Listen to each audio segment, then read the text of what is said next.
Hello hello तो इस video में हम बात करेंगे कि रूमेटॉइड अर्थराइटिस में इन्वेस्टिगेशंस कैसे करनी है और ड्रग्स कौन कौन सी देनी है, उनकी मॉनिटरिंग कैसे करेंगे। तो रूमेटॉइड अर्थराइटिस है क्या, वो अलग वीडियो में हमने डिस्कशन किया है।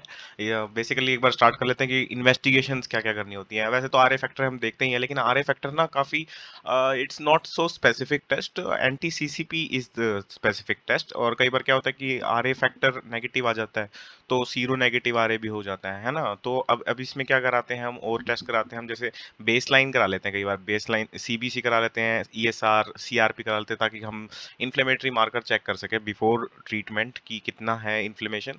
और जब हम ट्रीटमेंट स्टार्ट कर देंगे, क्योंकि इन्फ्लेमेटरी है तो हम ट्रीटमेंट स्टार्ट करेंगे तो इन्फ्लेमेशन कम होगा, तो उसके बाद वो असर कर रहा है कि नहीं, तो इसलिए हम उसके इन्फ्लेमेटरी बेसलाइन करा लेते हैं।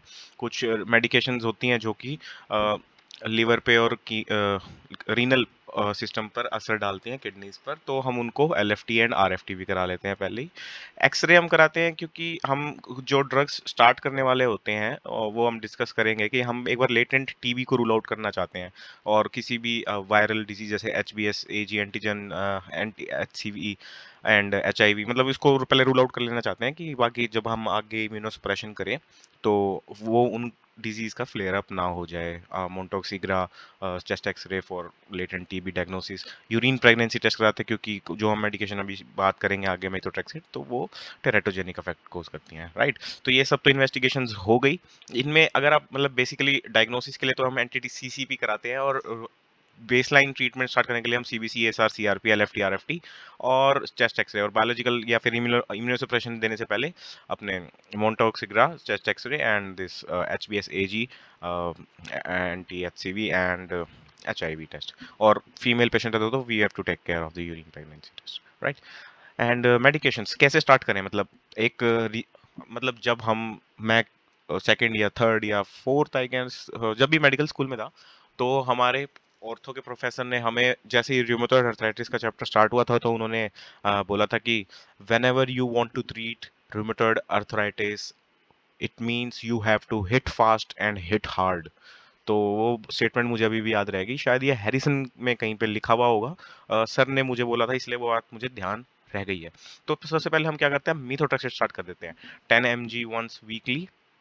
अब ये कई बार क्या होता है, पेशेंट ना, हम उनको बोलते हैं कि भाई ले लेना मीथोट्रेक्सेट, ड्रग प्रिस्क्राइब कर देते हैं, वो बंदे डेली लेना स्टार्ट कर देते हैं। डेली नहीं लेना भाई, लिवर की ऐसी तैसी हो जाएगी, है ना। तो फिर 10 mg once weekly every Sunday, से आज कल संडे है, तो जैसे आपने कल संडे को लिया तो आफ्टर डिनर, तो after dinner every Sunday, right. तो ये चलना है, ठीक है। अब इसको हम टाइट्रेट करते हैं, ग्रेजुअली इंक्रीज द डोज कर लेते हैं कि 20 to 50, 20 से 50 पर वीक, अगर टोलरेट कर पा रहा है तो वो, है ना। ओरल, ऑब्वियसली ओरल ही ज़्यादा चलती हैं, सबक्यूटेनियस इतना ज़्यादा नहीं देते, मेथोट्रेक्सेट ही देते हैं, ठीक है।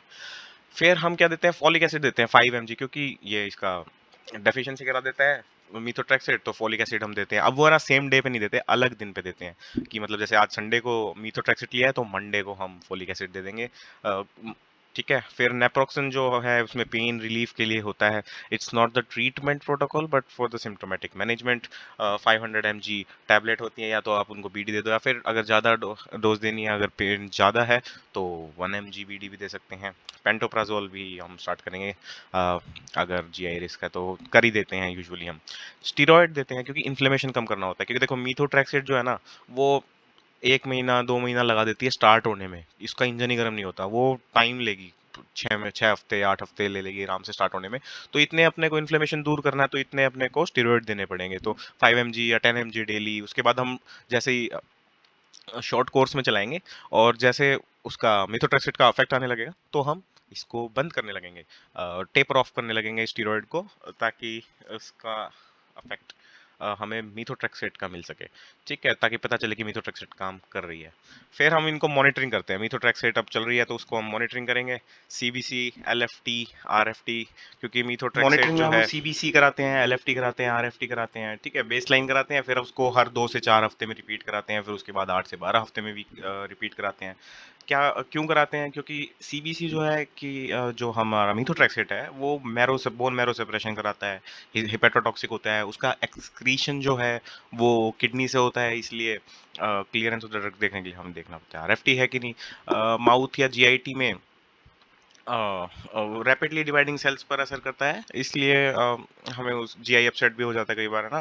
तो जीआई वैसे देखना पड़ता है। साइटोपिनिया क्योंकि डायरेक्ट टॉक्सिसिटी क्रिएट करता है, टेरेटोजेनिक है, कॉन्ट्रासेप्शन में देखना पड़ता है ना। तो ये सब रीजंस की वजह से हमें ये सब कराना है। माउथ अल्सर्स क्योंकि फोलिक एसिड का एंटागोनिस्ट है, तो हमें सब we have to watch for mouth ulcers, GI upset, jaundice. LFT कराएंगे हम, उसमें बिलिरुबिन, एएसटी वगैरह सब देखते रहेंगे, है ना। और इन्फेक्शन एंड ब्लीडिंग का रिस्क देखते हैं। फिर पेशेंट को हम एडवाइस करते हैं क्या कि भाई मीथोट्रेक्सेट वंस वीकली ही लेना है, कोई डेली नहीं लेना है। मीथोट्रेक्सेट कॉन्ट्राइंडिकेटेड होता है प्रेगनेंसी में, तो maintain contraception. Fever, cough, bleeding, jaundice, oral ulcers, क्या कुछ भी अगर आपको लगता है तो यू हैव टू रिपोर्ट, क्योंकि methotrexate has side effects. You have to avoid alcohol because वो अल्कोहल और हेपेटोटॉक्सिक हो जाता है उसकी वजह से, और avoid vaccines, live vaccine specifically. और अगर इनएडिक्वेट रिस्पॉन्स होता है methotrexate का, then we have to step up the therapy and we have to go for triple therapy, methotrexate, sulfasalazine and hydroxychloroquine.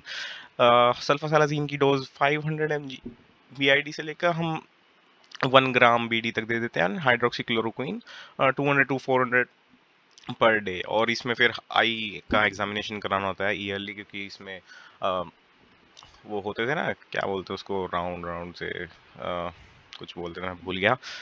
If the disease still if still active disease after 6 months of starting triple therapy, then we have to go for biologics, TNF inhibitor, rituximab, tocilizumab and etanercept and abatacept। वो सब अलग हैं, वो आगे हम किसी video में cover करेंगे, है ना। तो यहीं तक रखते हैं गाइस। आई होप थोड़ा थोड़ा मोटा मोटा ऊपर से ओवरव्यू मिल गया होगा ट्रीटमेंट का, कि कोई भी पेशेंट अगर आपके पास ओपीडी में आता है तो आपको कैसे अप्रोच करना है। तो एक बार सब रिपीट करके देख लेते हैं। इन्वेस्टिगेशंस तो हमें पता ही है क्या क्या करनी है। कंफर्मेशन है कि वो डायग्नोसिस हो गया एंटीसीसीपी से, या फिर क्लिनिकली भी आपने डायग्नोस कर लिया है रूमेटॉइड आर्थराइटिस को, then you have to go for treatment. और ट्रीटमेंट में mainstay the king of the treatment is methotrexate, right. Methotrexate को हम वीकली स्टार्ट करेंगे, फिर उसके साथ साथ हम steroid and acids and pantoprazole cover देंगे, एंड फोलिक एसिड भी देंगे, क्योंकि डेफिशिएंसी माउथ अल्सर वगैरह हो सकते हैं। फिर हम उसको रिपीट कराएंगे, CBC, LFT, RFT base line से हम चेक करते रहेंगे कि कुछ डीरेंज तो नहीं हो रही values, and we have to then see the protocols कैसे हैं, आगे प्रोग्रेशन कैसा हो रहा है। Sometimes you have to take methotrexate life long, sometimes you have to taper off करने के बाद हम देखते हैं कि there is no flare up, और फिर कोई वापस नहीं आ गई हो डिजीज, है ना। तो ये सब देखने के बाद ये देखना होता है। तो यहीं तक रखते हैं guys, thank you very much आपको वीडियो देखने के लिए। ऐसी और वीडियोस आती रहेंगी। Your feedback is very very welcome in the comment section, and thank you very much.